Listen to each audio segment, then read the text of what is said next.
Hello student, आज के हमारे वीडियो का टॉपिक है variable taxable perquisites for the specified employee. अभी आज इस वीडियो में हम ऐसी परक्यूसिटीज़ या ऐसी सुविधाओं के बारे में पढ़ेंगे जो कि केवल विशिष्ट कर्मचारियों के लिए क्या होती है, कर योग्य होती है। ठीक है, तो वो सारी सुविधाएं हम इस वीडियो के अंदर देखेंगे। तो चलिए स्टार्ट करते हैं।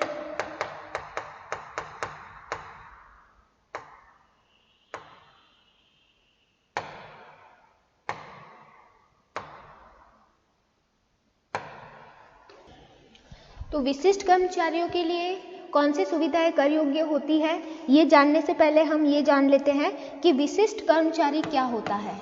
ठीक है, विशिष्ट कर्मचारी स्पेसिफाइड एम्प्लॉय क्या होता है वो अभी हम देखते हैं। तो देखिए, किसी भी कर्मचारी को हम विशिष्ट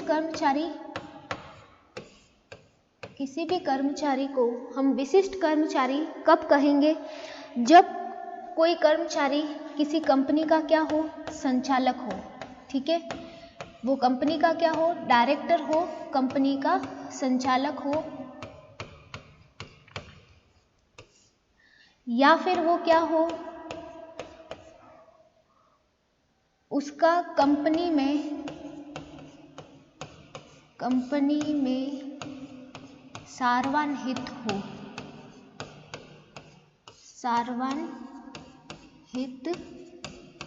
हो।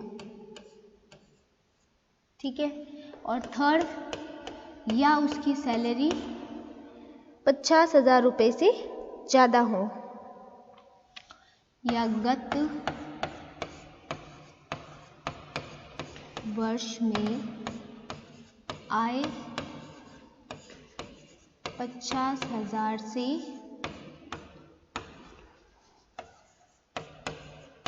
ज़्यादा हो।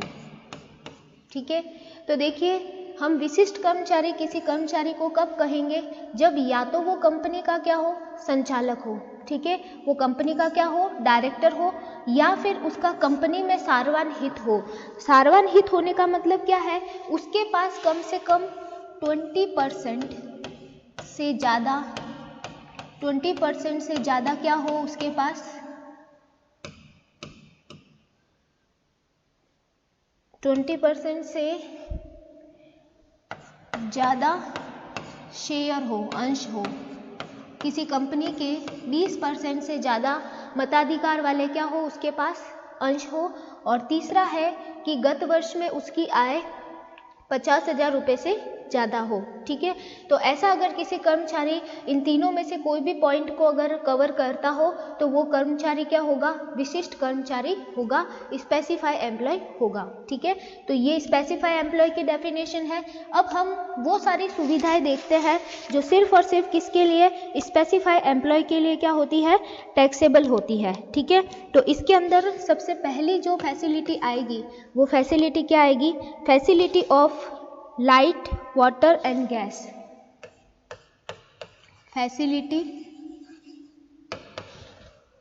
Facility of light, water and gas. ठीक है, तो अगर उसको बिजली, पानी या फिर गैस की सुविधा मिली है, ठीक है, तो इसके अंदर आपको वो सुविधा का मूल्य कैसे निकालोगे कि जो अगर ये गैस, इलेक्ट्रिसिटी या पानी नियोक्ता ने अपने साधन से दिए हो। ठीक है, नियोक्ता ने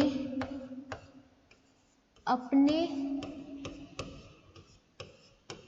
साधन से दिए हो, तो उसकी जो भी कॉस्ट लगती है, जो लागत लगती है, वो सुविधा का मूल्य माना जाएगा। ठीक है, कई बार क्या होता है कि एम्प्लॉयर अपने ही रिसोर्सेज से लाइट, वाटर और गैस की सुविधा देता है, तो उसमें हम फैसिलिटी का वैल्यू क्या मानेंगे? उसको जितनी कॉस्ट लगी है, जितनी लागत लगी है वो मानेंगे। दूसरी बात आपके सामने क्या आएगी कि नियोक्ता ने कहीं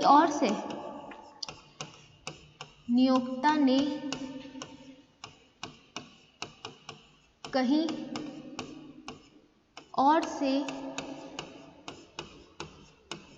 व्यवस्था की हो। नियोक्ता ने कहीं और से व्यवस्था की हो, ठीक है, कहीं और से अगर ला करके दिए हैं तो फिर नियोक्ता ने उसके लिए जो भी मूल्य चुकाया है, ठीक है, चुकाया गया मूल्य, जो भी नियोक्ता उसके लिए मूल्य चुकाता है, चुकाया गया मूल्य, वो आपकी सुविधा का वैल्यू माना जाएगा, ठीक है। तो पहली फैसिलिटी हो गई लाइट, वाटर एंड गैस की। उसमें दो बातें ध्यान रखनी है, अगर एम्प्लॉयर ने खुद के रिसोर्सेज से अगर ये फैसिलिटी दी है तो उसको जो भी कॉस्ट लगती है वो वैल्यू होगी फैसिलिटी की। और सेकेंड क्या होता है कि नियोक्ता ने कहीं और से ला करके कहीं दूसरी जगह से अरेंजमेंट किया है तो एम्प्लॉयर जो भी वैल्यू चुकाता है, जो भी वैल्यू पेड करता है वो फैसिलिटी की वैल्यू मानी जाती है, ठीक है। फिर सेकेंड फैसिलिटी आपके पास में क्या आ जाती है, facility of servant, facility of domestic servant,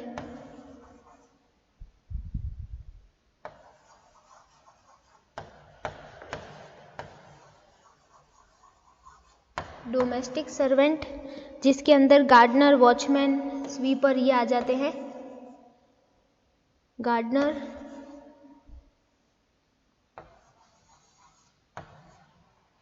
watchman,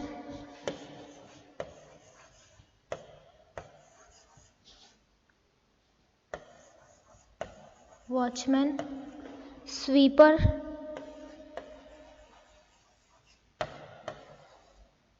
ये फैसिलिटी आ जाती है डोमेस्टिक सर्वेंट की, ठीक है। तो डोमेस्टिक सर्वेंट की अगर फैसिलिटी मिली है एम्प्लॉय को तो उसमें आपको ध्यान रखना है कि जो भी अमाउंट पेड करेगा उसका एम्प्लॉयर, ठीक है, amount paid by employer, employer जो होता है इन सर्वेंट को, एम्प्लॉयर, तो एम्प्लॉयर जो होता है वो एम्प्लॉयर इन सर्वेंट को जो भी अमाउंट पेड करेगा वो अमाउंट इस एम्प्लॉय के लिए क्या मानी जाएगी, फैसिलिटी मानी जाएगी, ठीक है। तो ये सेकेंड फैसिलिटी थी। फिर थर्ड हम बात करेंगे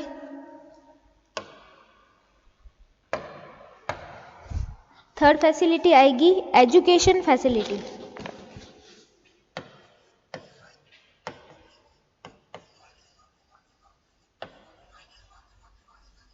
एजुकेशन फैसिलिटी,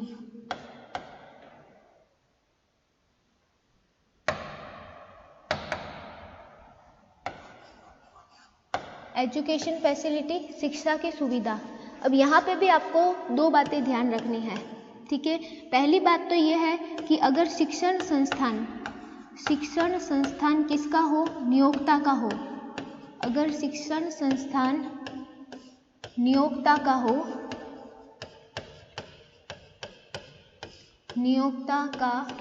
हो, ठीक है, तब हम सुविधा का मूल्य क्या लेंगे। और दूसरा क्या ध्यान रखना है कि जो शिक्षण संस्थान है वो नियोक्ता का नहीं है, शिक्षण संस्थान नियोक्ता का नहीं है,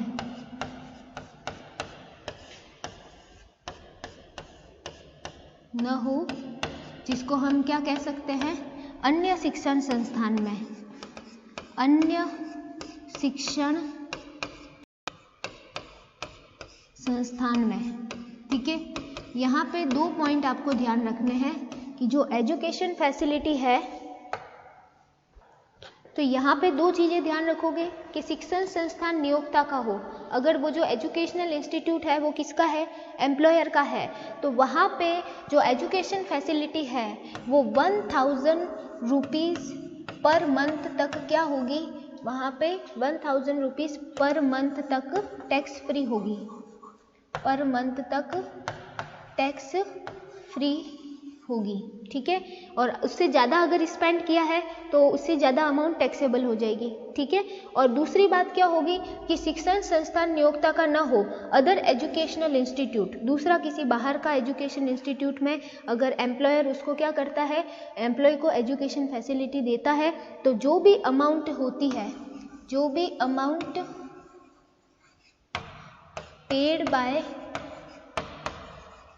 एम्प्लॉयर जो भी अमाउंट पेड करता है, ठीक है, वो अमाउंट क्या हो जाएगी, फैसिलिटी हो जाएगी। ठीक है, क्या करेगा एम्प्लॉयर, क्या करेगा, एम्प्लॉय को एजुकेशन देने के लिए दूसरे संस्थान को पेमेंट करेगा, तो वो जो पेमेंट करेगा वो पेमेंट ही यहाँ पे फैसिलिटी हो जाएगी। ठीक है, तो ये एजुकेशन फैसिलिटी थी। फिर नेक्स्ट हमारे सामने कौन सी आएगी, कार फैसिलिटी। ठीक है, तो अब देखते हैं हम next facility, motor car facility. Facility number कौन सा है, फैसिलिटी नंबर है 4।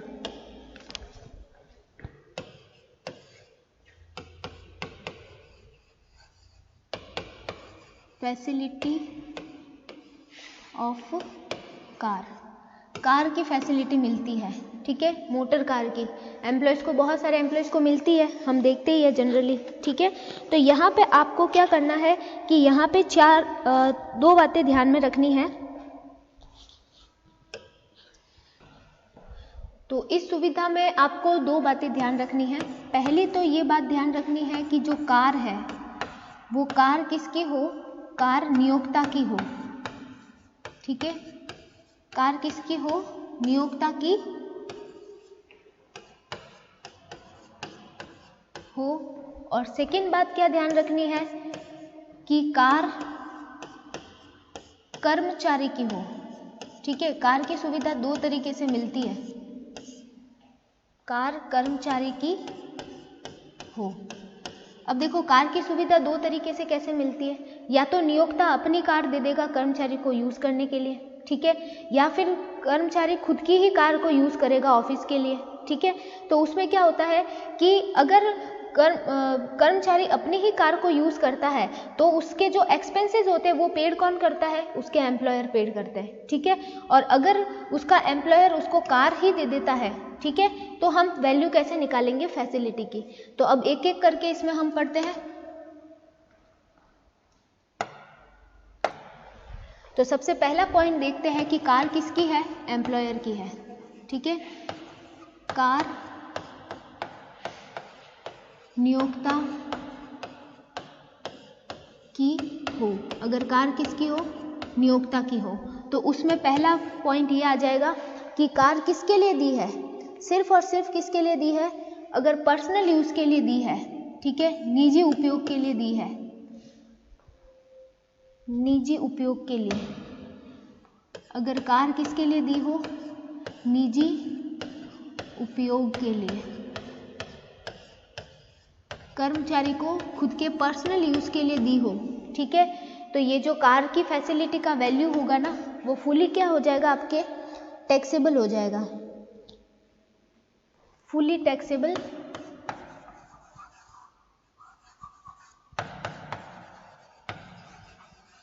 हो जाएगा। ठीक है, सेकेंड बात ये आती है कि वो पूर्णतः कार्यालय उपयोग के लिए हो, उपयोग के लिए हो। अगर वो कार जो है वो पूरी की पूरी ऑफिशियल यूज के लिए दी है, ठीक है, तो सुविधा का मूल्य जो होगा, सुविधा का मूल्य, वैल्यू ऑफ फैसिलिटी क्या मानेंगे, नील मानेंगे। ठीक है, सुविधा का मूल्य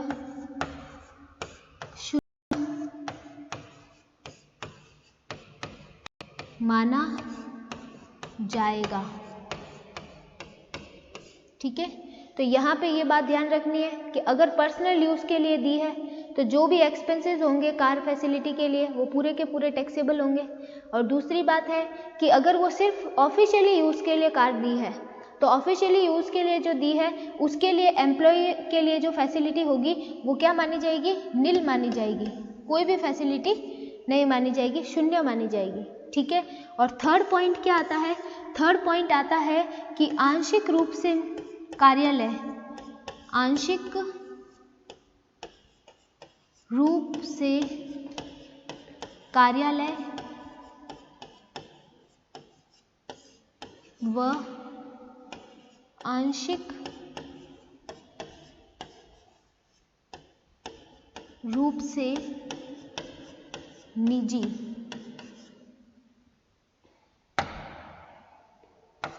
आंशिक रूप से निजी उपयोग के लिए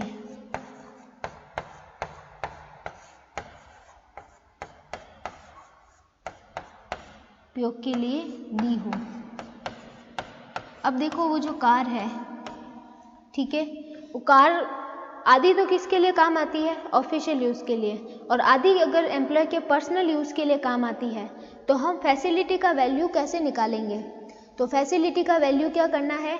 हमें कार की कैपेसिटी के अनुसार निकालना है। 1.6 सीसी की अगर कार है, ठीक है, तो उसके लिए हम कितना वैल्यू मानेंगे? 1800 रुपीज़ पर मंथ हम मानेंगे कि वो फैसिलिटी का वैल्यू है, ठीक है।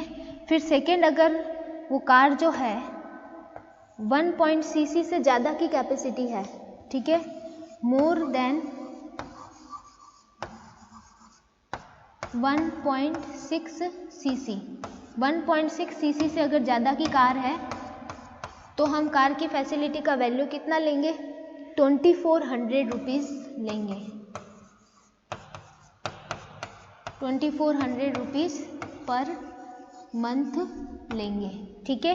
अगर कार दोनों यूज़ में आ रही है, ऑफिशियली भी यूज़ आ रही है और पर्सनली भी यूज़ आ रही है, तो कार की फैसिलिटी का वैल्यू कार की जो कैपेसिटी है उसके बेस पे निकालेंगे।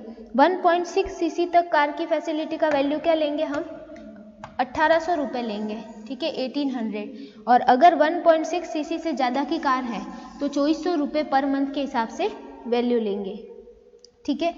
फिर हम बात करते हैं आगे कि अगर इस कार के साथ में ड्राइवर की फैसिलिटी भी मिली हो, ठीक है, ड्राइवर की सुविधा मिलती है, अगर ड्राइवर की सुविधा भी मिलती है साथ में, तो ये जो फैसिलिटी का वैल्यू निकाला ना हमने पर मंथ, उसको हम क्या कर लेंगे? इंक्रीज कर लेंगे। ड्राइवर की सुविधा भी मिली है तो कार की फैसिलिटी में हम सुविधा का मूल्य कितना जोड़ देंगे? 900 रुपये पर मंथ, 900 रुपये प्रति माह से कार सुविधा का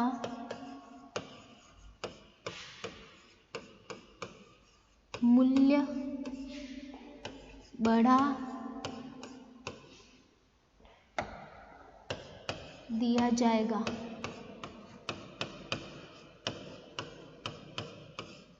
अगर कार के साथ में ड्राइवर की फैसिलिटी मिली है तो जो कार की फैसिलिटी थी 1800 और जो 2400 थी उसमें हम प्लस 900 और प्लस 900 कर लेंगे, ठीक है।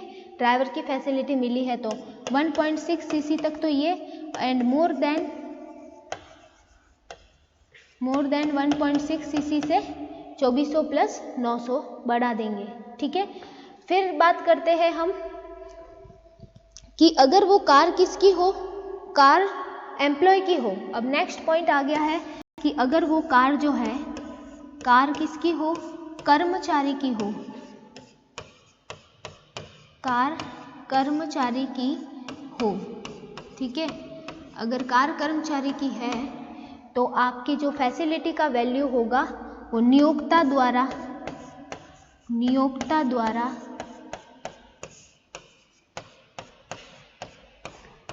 भुगतान की गई राशि,